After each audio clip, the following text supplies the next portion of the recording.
Hari ini saya kedatangan seorang teman dalam satu lingkungan kerja. Saya ke dia, Bapak Lutfi Tamri. Waduh, luar biasa. Oke, kalau Lutfi sedang sibuk nih? Santai lagi, santai. Lagi santai. Udah sore kayak gini. Nggak sibuk aja ya? Enggak, nyantai. Jadi saya introduksi terlebih dahulu. Kalau Lutfi ini adalah guru pendidikan agama Islam dan beliau adalah guru salah satu koordinator P5 terkait karakter pada siswa. Jadi kalau masalah karakter, beliau pawang. Seperti ini, boleh disebut. Nah, apa yang akan kita perbincangan hari ini tentunya perbincangan yang sangat menarik, berkesan, dan jangan terlalu mendalam lah ya, karena udah sore seterusnya. Jadi kita bahasannya yang ringan-ringan aja, nggak going deep, jadi lebih mengambang lah. Ya. Kalau terlalu dalam, kasihan narasumbernya. Ya. Berat, ya. Bukan Dilan aja yang berat, kayaknya guru juga berat. Kalau Lutfi, ya. sehat? Alhamdulillah. Harus selalu saya. Harus selalu. Benar apa yang tadi saya sampaikan, kalau Lutfi ini adalah guru PAI ya? Ya. Dan yang harus kalian tahu juga, kalau Lutfi ini adalah guru hijrah dari swasta ke negeri. Karena faktor P3K. Benar nggak Pak Lutfi? Ya, alhamdulillah. Sebelum beranjak ke pertanyaan, saya mungkin akan nanya dulu. Gimana sih dari swasta ke negeri? Ada beberapa perbedaan mungkin dari kultur sih ya. Dari kultur dari swasta dan ini. Ya, kalau misalnya untuk kondisi siswa sih kurang lebih sama saja sih. Secara karakteristik sama saja. Emang kita masih dalam satu ini ya, di Kecamatan Nuliang, jadi kurang lebih secara karakteristik sama saja sih. Ada perbedaannya antara mengajar di swasta dengan di negeri? Ya, bedanya mungkin secara fasilitas ya. Fasilitas aja ya? Secara fasilitas udah lebih better lah. Better lah ya. Bagi guru, ini bukan justifikasi ya, tapi ada sih perbedaan sih. Tapi kalau memang sekolah swastanya yang berkelas sih mungkin akan sama sebenarnya, benar nggak sih? Iya. Sebelum lanjut pertanyaan, enak di negeri swasta? Dalam hal apa nih? Ada tergantung perspektif. Kenyamanan hati. Kalau saya di sini belum lama sih ya, baru ya 5 bulan. Jadi kalau pertanyaan itu harus dijawab sekarang, saya akan jawab lebih enak dulu di swasta. Di swasta. Ya? Di swasta. Soalnya udah lama di swasta. Jadi faktor nyamannya udah apa ya, kebangun chemistry lah dengan rekan. Jadi sini masih meraba-raba, masih dalam proses adaptasi. Apa nih yang diraba? Apanya ya? Karakteristik. Makanya ini yang sesuai yang mau dibahas sama saya. Yes. Kalau kemarin kita sudah melaksanakan Hari Pendidikan Guru. Hari Dinas Guru ya, nasional. Tentunya kemarin itu adalah momen di mana guru bisa lebih diapresiasi sebenarnya, baik dari pikiran, tenaga maupun dedikasi. Pertanyaan pertama itu adalah apa sih makna dari Hardiknas khususnya guru bagi Pak Lutfi sendiri seperti apa? Sederhana sih ya. Kalau saya opini pribadi ya, secara opini pribadi. Profesi guru itu profesi yang 24 jam, Pak. Profesi guru itu profesi yang 24 jam. Beda dengan kayak misal, mohon maaf, kita kerja di salah satu minimarket. Jam kerjanya sampai 8 jam. Ketika sudah keluar dari tempat kerja ya sudah jadi selesai. Tapi kan kalau jadi guru nggak lihat. Jadi ketika sudah pulang dari sekolah, apakah status guru itu kan hilang? Enggak, tetap akan dibawa. Makanya itu sih. Tetap melekat. Dan jadi makanya tanggung jawab ya. Ya, jadi tanggung jawab. Makanya kan ketika jadi guru, peranan di masyarakat pun jadi jadi sorotan oleh masyarakat. Kita harus bisa ditiru atau tidak secara perilaku gitu. Jadi bisa dibilang guru itu, kalau bisa dibilang guru itu pahlawan tanpa tanda jasa atau pelita di kegelapan, itu ya memang realistis ya. Kalau ada pertanyaan sederhana sih. Sempat kemarin saya diskusi dengan salah satu teman di sini, Pak Jiman. Kenapa? Pertanyaan saya gini, yang harus berterima kasih itu siswa terhadap kita sebagai guru, atau kita kepada mereka, kepada siswa. Pertanyaan yang sama, siapa yang harus berterima kasih, siswa kepada guru atau guru? Kalau pertanyaan itu dilontarkan ke guru, ya saya pribadi, saya bilang ke Pak Jiman, Saya sebagai guru itu harus berterima kasih kepada siswa, kepada mereka. Kenapa? Karena mereka saya jadi guru, karena ada mereka saya jadi guru. Secara tidak anak yang di usia mereka yang seperti itu bisa mengangkat derajat saya menjadi di level yang tinggi jadi guru. Tapi bisa dibilang berkorelasi kali ya antara yang tadi disampaikan, mungkin bisa dikatakan sebagai guru ketika memang ada siswa gitu ya. Kalau enggak mungkin bisa dikatakan siswa bila mana ya ada gurunya. Ada gitu. gurunya. Jadi saling berkorelasi lah satu sama lain. Jadi kenapa perspektif itu muncul? Jangan sampai ada rasa seperti ini. Saya guru nih, kamu harus hormat ke saya. Enggak, bukan ke situ sih, tapi justru untuk mengikis perasaan yang seperti itu agar kita sama-sama bahwa peranan mereka pun penting buat kita. Jangan merasa kita itu punya peranan penting di kehidupan mereka saja, tapi kita perlu ingat peran mereka pun penting di kehidupan kita, kan gitu. Makanya saya sampai memang seandainya satu kesalahan kita diberikan satu noda hitam di kulit kita, kayaknya di tubuh kita udah penuh dengan noda hitam. Kira-kira layak gak sih gitu dilihat sama anak-anak didik kita? Apalagi guru itu kan digugu dan dikiru ya. Nah itu jadi makanya kita bersyukur dengan profesi ini. Kita ada hijab penutup gitu. Aib-aib kita itu ditutup oleh status guru ini. Ya, kita harus berterima kasih. Jadi guru itu memang salah satu profesi yang memang dituntut sempurna, sempurna dan mulia. Tidak boleh salah. Iya. Kalaupun dari aspek moralitas ya memang terbaca sih sebenarnya di masyarakat bahwasanya ya sosok profesi guru itu ya memang dihargai sih sebenarnya. Pak Lutfi, kira-kira dengan Hari Pendidikan Nasional kemarin yang sudah dilaksanakan gitu ya, apakah pendidikan kita sudah mencapai taraf di atas standar dan bisa bersaing dengan pendidikan yang ada di luar sana atau seperti apa? Melihat sekarang kan apalagi di hari guru yang kemarin itu ya waktunya nggak berdekatan dengan pelantikan Menteri Pendidikan. Kalau pertanyaannya seperti itu, kurikulum kita selalu berubah ya. Kurikulum kita selalu mengalami perubahan setiap pergantian kementerian. Tapi yang perlu disentuh itu sebenarnya gini. Menurut saya pribadi, kurikulum yang baik itu adalah kurikulum yang diterapkan di rumah sih Pak. Jadi pembentukan karakter anak ini jangan hanya dibebankan ke lembaga sekolah, ke kita gitu. Orang tua pun harus punya peranan penting.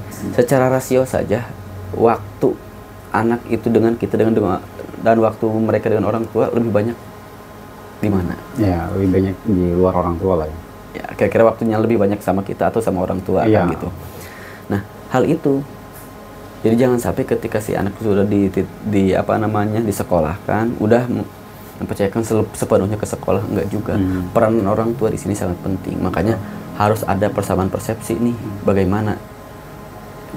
Soalnya kenapa ketika diagnosis awal, Pak? Ketika kita ingin mengarahkan anak ke arah yang seperti ini, ternyata tidak match dengan kegiatannya di rumah, ini akan kerepotan juga untuk mencapai tujuan itu akan kerepotan juga Pak. Jadi bisa dibilang salah satu lingkungan pendidikan itu ada 3 komponen berarti ya, keluarga, sekolah dan sosial berarti ya, kalau lingkungan masyarakat. 3 hal ini kan gitu ya Pak berarti ya. Cuma rata-rata kan ibaratnya siswa kebanyakan ya ibaratnya di luar sekolah lah. Mungkin dari 1 kali 24 jam itu ya mungkin siswa banyak di rumah atau gimana gitu ya. Nah menurut Pak Lutfi sendiri, tadi udah disampaikan peran keluarga itu penting. Nah, apakah peran sekolah juga penting? Jelas Pak. Jelas penting. Makanya sebenarnya seperti orang tua itu, ibu itu terutama ibu itu adalah madrasatul ula buat anak-anaknya kan. Apa tuh? Ya jadi sekolah pertama lah buat anak-anaknya. Jadi pembelajaran pertama itu dari situ. Cuman kebanyakan ketika si anak ini sudah mencapai di usia anak sekolah itu, beban untuk mengajar itu dialihkan secara otomatis ke guru. Padahal tidak seperti itu. Seharusnya tidak seperti itu. Contoh misal, ketika kita mengajarkan di sekolah, kita buat aturan kedisiplinan, masuk jam 7 kita sudah mulai masuk. itu tidak akan sukses program itu tanpa ada dukungan dari pihak orang tua. Ketika si anak masih dibiarkan sering begadang, si anak masih dibiarkan sering tidur tidak di rumah. Nah ini kan jadi akan pemicu juga gitu. Jadi peran keluarga itu fundamental ya, dalam pembentukan karakter atau pendidikan seorang anak. Tapi melihat dari kalau kita balik lagi ke Hari Pendidikan Nasional, apakah pendidikan yang ada di Indonesia ini sudah sesuai atau sudah mencapai perkembangan yang baik atau gimana? Yang mana sesuai dengan zamannya, setiap tahun itu akan berubah, disesuaikan dengan kondisi zamannya, disesuaikan dengan kondisi zamannya. Jadi kalau melihat tadi apa yang disampaikan berdasarkan kondisi zaman itu, memang Ki Hajar Dewantara itu dia sempat menyampaikan bahwasanya pendidikan itu ya memang benar sih berdasarkan perkembangan zaman. Jadi dulu kalau kita itu dulu pas kalau kita sekolah kalau itu ya itu gadget itu nggak terlalu ya. Kita nggak ada gadget. Itu udah gadget udah bisa langsung dipakai oleh siswa di sekolah ya, berarti kita harus menyesuaikan perkembangan juga sih. Menyesuaikan perkembangan. Baik, berarti kira-kira dengan Hardiknas kemarin itu apa sih harapan Pak Lutfi sebagai seorang guru? Satu sih, secara pribadi itu saya ingin mengharapkan kerjasama dengan orang tua, Pak. Mengharapkan kerjasama dengan orang tua. Ada program khusus untuk ke orang tua juga. Soalnya kan gini, si anak ini, peserta didik ini ketika di sekolah dianggap itu anak kita sendiri. Gitu. Kita gak bisa ngurusin anak kita dengan sendirian. Jadi gak bisa itu. Jadi harus ngobrol dengan orang tua juga yang bisa. Kalau katanya, kalau kita dibilang harus ada program yang melibatkan orang tua ya. Kira-kira bentuknya seperti apa itu kalau? Ya seperti sederhana seperti kegiatan-kegiatan parenting. Ya, jadi biar sama nih kegiatan parenting kita dengan mereka gitu.